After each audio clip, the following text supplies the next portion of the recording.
Cinta kepada selain Allah melebihi cintanya kepada Allah. Hati-hati, cinta yang seperti ini cinta yang akan mendatangkan kesengsaraan. Jadi bagi orang yang beriman, semua cinta yang ia miliki standarnya karena Allah Tabaraka wa Ta'ala.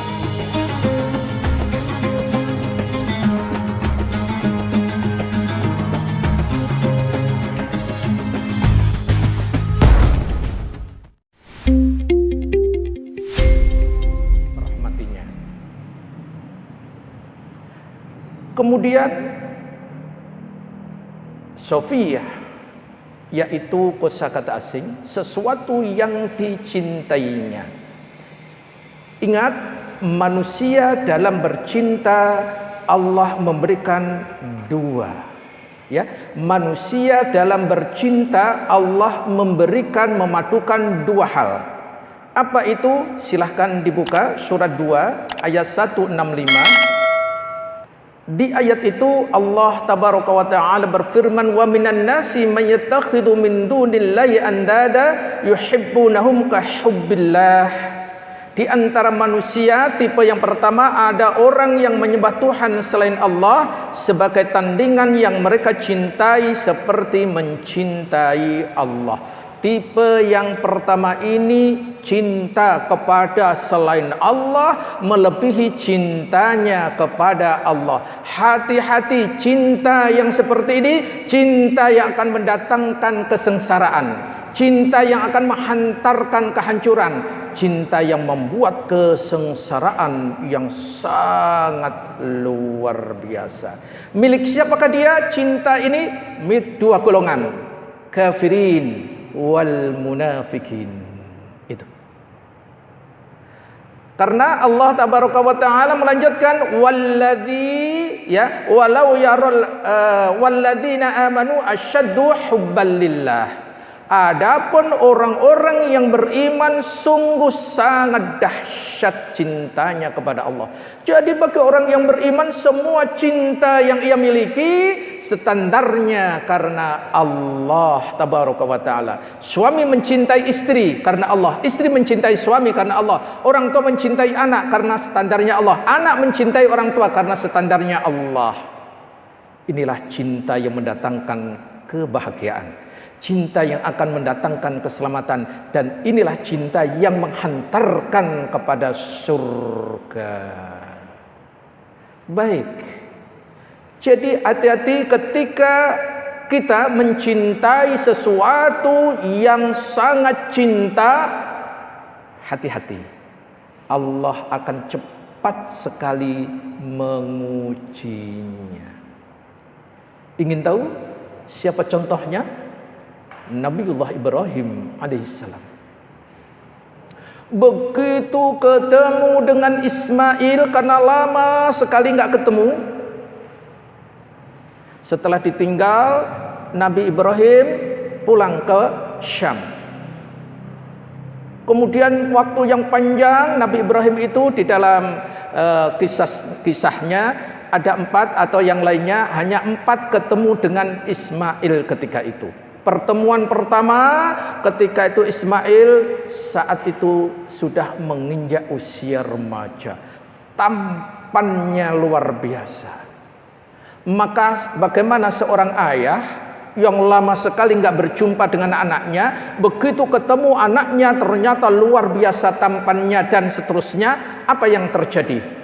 Seorang ayah pasti cintanya luar biasa. Maka saat itulah Allah langsung menguji, sembelihlah anakmu, melalui mimpi yang Allah abadikan, surat 37 ayat 102. Falamma balagha ma'ahu asy-sya'ya qala ya bunayya inni ara fil manam anni azbahuka fanzur madza tara. Qala ya abati fa'al ma tu'mar satajiduni insyaallah minas sabirin. Maka ketika anak itu sampai pada umur sanggup berusaha bersamanya, Ibrahim berkata, wahai anakku, sesungguhnya aku bermimpi bahwa aku menyembelihmu. Maka pikirkanlah bagaimana pendapatmu. Ismail, seorang anak yang begitu taat kepada Allah dan kepada orang tuanya, mengatakan, ya abati fa'al ma tu'mar. Wahai ayah, lakukanlah apa yang Allah perintahkan kepadamu. Satajuduni insyaallah minas sabirin. Insyaallah engkau akan mendapatiku termasuk orang-orang yang sabar. Maka begitu cintanya luar biasa, langsung Allah uji. Inilah as-sufiyah. Tapi semua dilakukan Nabi Ibrahim karena hanya mengharap Allah semata. Akhirnya endingnya bagaimana? Allah menggantinya dan dijadikan syariat kurban. Masya Allah kan. Tayyib. Kemudian kandungan hadis. Kandungan hadis yang pertama, di antara musibah besar yang menimpa manusia adalah kehilangan orang yang dicintai. Orang yang dicintai pasti ada sesuatu yang membuat ia menjadikan kadang-kadang kecintaan yang di atas rata-rata membuat lalai, bisa jadi. Bahkan dengan cintanya yang di atas rata-rata bisa jadi ia akan menghalalkan apa yang diharamkan Allah. Hati-hati. Maka saat itulah saat yang sangat kritis, mengkhawatirkan. Oleh karena itu, ujian akan selalu ada dalam kehidupan yang telah kami sampaikan tadi. Ada yang disukai dan ada yang tidak disukai. Tetapi di ayat 155 tadi diambil salah satu, yakni jiwa orang yang dicintainya. Perhatikan sebuah hal yang luar biasa. Jadi ketika Allah tabaraka wa ta'ala telah mengambil kembali miliknya, karena sesungguhnya memang dialah pemilik yang hakiki. Jiwa kita, pasangan kita, anak-anak kita, harta kita, jabatan kita, dan seterusnya, ini hakikatnya milik Allah. Ini amanah yang Allah berikan kepada kita. Maka orang yang sahih, orang yang benar, anak akan sampaikan perbedaan umat Islam era generasi terbaik para sahabat dan umat Islam era sekarang. Kalau di para sahabat apapun mengenai dunia ini, para sahabat itu meletakkannya di tangan. Sehingga masalah duniawi kalau diambil oleh Allah, para sahabat nggak sakit hati. Kenapa? Adanya naruhnya di tangan. Umat Islam sekarang naruhnya di mana masalah duniawi? Di tangan atau di hati? Di hati. Sehingga ketika diambil oleh Allah yang punya, hatinya gimana? Hatinya sakit. Ini yang harus kita mulai merubah. Ayo memohon hidayah Allah, agar Allah meletakkan cinta dunia kita ini semuanya seperti para sahabat, orang yang diridhoi oleh Allah tabaraka wa ta'ala tadi. Kalau itu insya Allah nanti kita tidak sakit hati ketika Allah mengambil hak miliknya. Wallahu a'lam.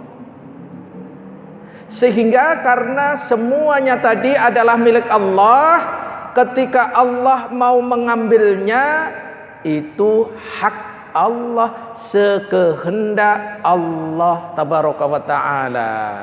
Dan perlu dicatat, semua itu, dibalik itu semuanya pasti pasti ada hikmah. Di balik itu pasti ada keadilan yang sangat agung, kemahaadilan Allah. Karena tidak ada sesuatu yang terjadi dengan sia-sia. Maka Allah tabaraka wa ta'ala melalui firman-Nya menjelaskan, qaddarallahu wa ma syaa fa'ala. Allah telah menakdirkan apa yang Dia inginkan, maka Dia lakukan. Sehingga yang sepantasnya terlantun dari lisan seorang hamba yang beriman, apabila ia diambil sesuatu milik Allah yang diamanahkan tadi, apa yang ia ucapkan? Inna lillahi wa inna ilaihi raji'un. Inilah tuntunan syariat kita. Surat 2 ayat 156. Alladzina idza asabathum musibah qalu inna lillahi wa inna ilaihi raji'un. Itulah yang seharusnya diucapkan oleh seorang hamba, istirja.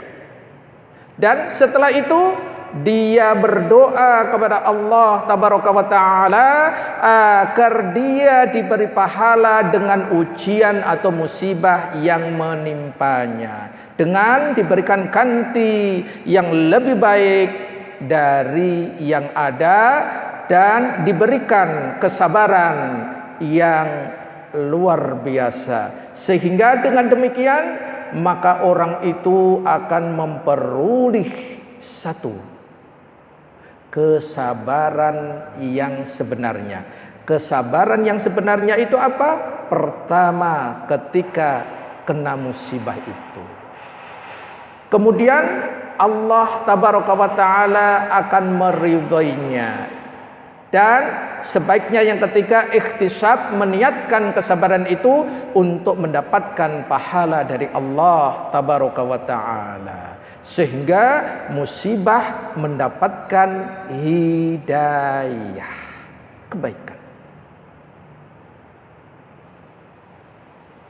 Kemudian berikutnya, musibah itu, ujian itu sebuah kepastian. Ya, ujian itu sebuah kepastian. Sekolah mana yang enggak ada ujian? Ya, semua pasti ada ujian. Ini memang sebuah kepastian. Maka dalilnya telah kami sampaikan tadi, surat 2 ayat 155. Ini sebuah kepastian. Maka berdasarkan surat 2 ayat 155 sampai 157, Syekh Abdurrahman Asy-Sya'di rahimahumullah, beliau menafsirkan. Apa yang ditafsirkan beliau?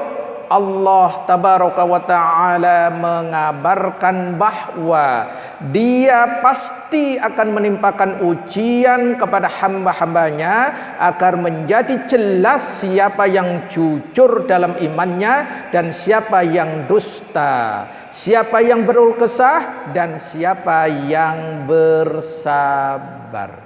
Ternyata musibah itu salah satu rahasianya menurut Syekh Abdurrahman Asy-Sya'di agar Allah melihat iman orang ini betul atau tidak. Ketika enggak diuji seperti apa, ketika diuji seperti apa, ingin mendapatkan bukti, bukan hanya di lisan. Bahkan Allah tabaraka wa ta'ala ingin mengetahui orang ini ketika mendapatkan musibah, dia sesuai enggak dengan syariat, bersabar atau dia mengeluh. Ingat pertemuan sebelumnya, 4 level menghadapi musibah. Ya.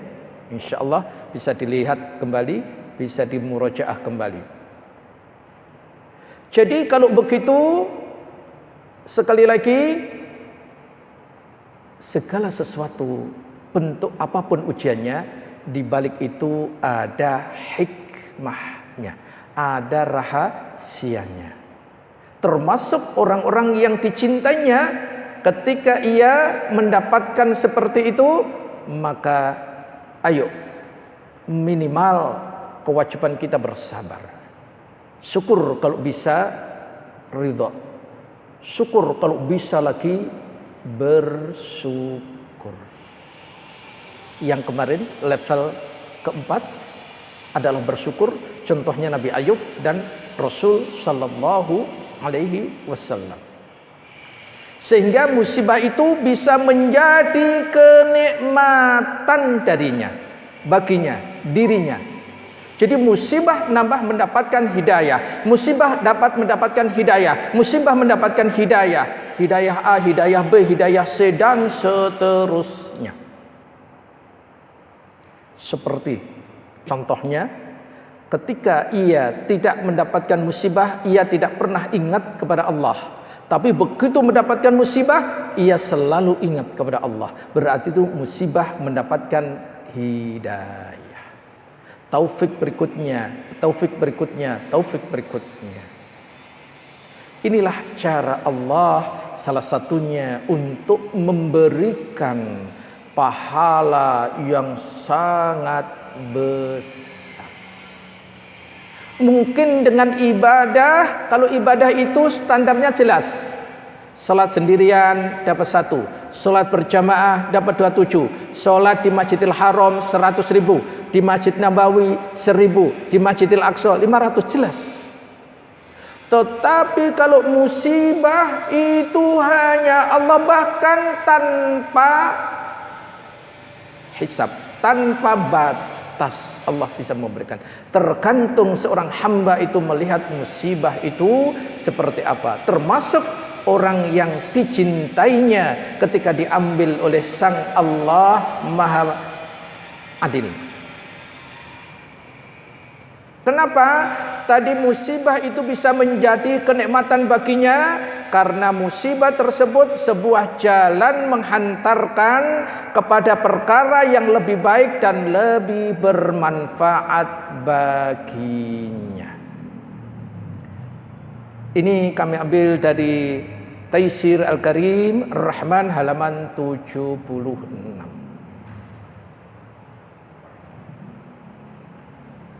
Bahkan Rasul Sallallahu Alaihi Wasallam memberikan kabar gembira kepada orang yang mendapatkan musibah. May yuridillahu bihi khairi yusib minhu. Siapa yang Allah Subhanahu wa taala inginkan kebaikan baginya, maka Allah Subhanahu wa taala memberi musibah padanya. Hadis riwayat Al-Bukhari nomor 5645. Jadi berdasarkan hadis ini, perhatikan ma'asyiral muslimin, jika Allah menghendaki kebaikan bagi seorang hamba, Allah akan mengujinya. Sehingga dengan ujian itu dia meningkat terus. Kalau begitu, bagaimana cara yang ideal ketika ada musibah? Yang pertama kali harus positive thinking, husnudzon kepada Allah Subhanahu wa taala. Itu dulu. Jangan yang lain-lain. Husnudzon itu dulu. Apa tadi? Oh, berarti ini tanda cinta Allah. Aku akan dinaikkan derajatnya. Masya Allah. Kalau itu sudah benar, insya Allah yang lain nanti akan mengikuti. Contohnya tadi siapa? Nabi Ayub. Ujiannya kita tahu bagaimana dahsyatnya ujian Nabi Ayub. Tapi perhatikan doa yang dipanjatkan Nabi Ayub kepada Allah Tabaraka wa Ta'ala. Rabbahu anni masyanadh-dhurru wa anta arhamur rahimin. nambah Nabi Ayub menyanjung Allah. Allah zat yang maha penyayang dari seluruh penyayang. Nabi Ayub menyampaikan dalam bahasa kita, kalau dibahasakan, ya Allah, berarti engkau menguji aku, berarti engkau menyayangi aku. Semakin engkau sayang, engkau semakin engkau uji. Semakin engkau uji, semakin bentuk sayangmu. Jadi tidak ada konsep mengeluh. Kenapa? Karena jelas sudut pandangnya, husnudzon.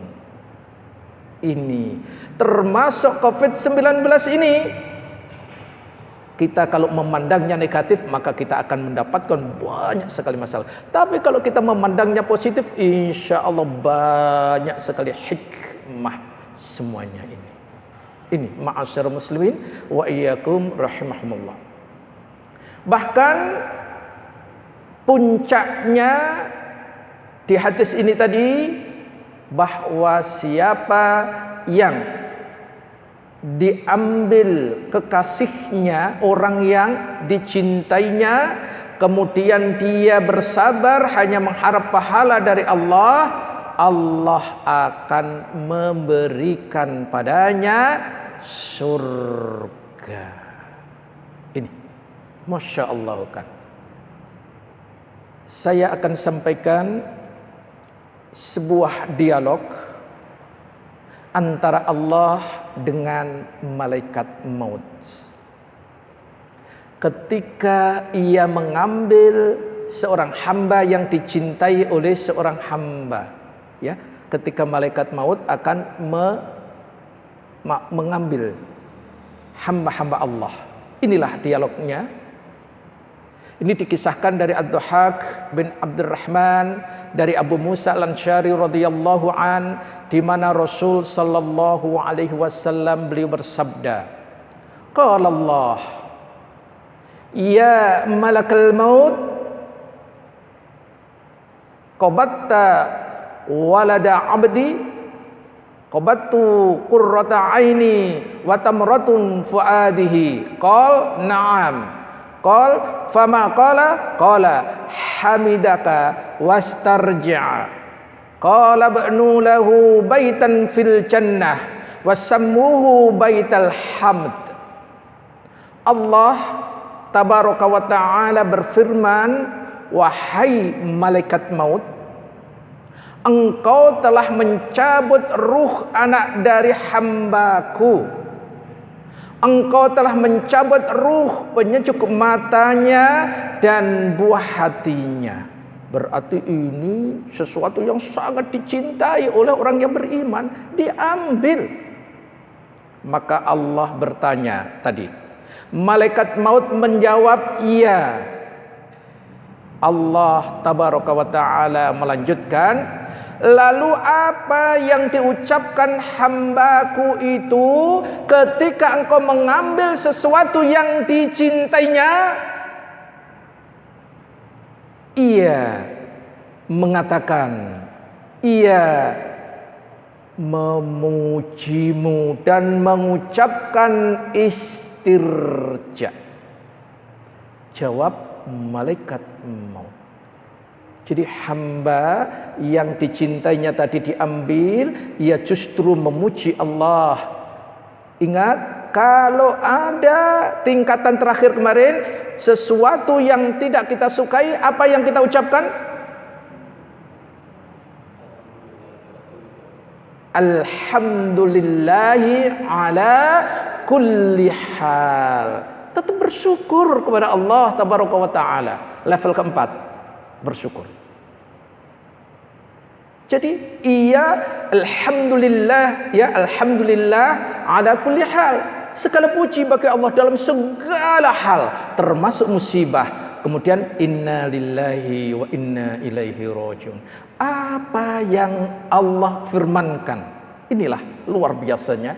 Kemudian Allah tabaraka wa ta'ala berfirman, kalau begitu bangunkan untuknya sebuah rumah di surga dan beri nama rumah itu rumah pujian. Masya Allah. Hadis riwayat Imam Ahmad dan dinyatakan hasan oleh Syekh Al-Albani rahimahullah dalam Sahih Jamil nomor 795. Masya Allah.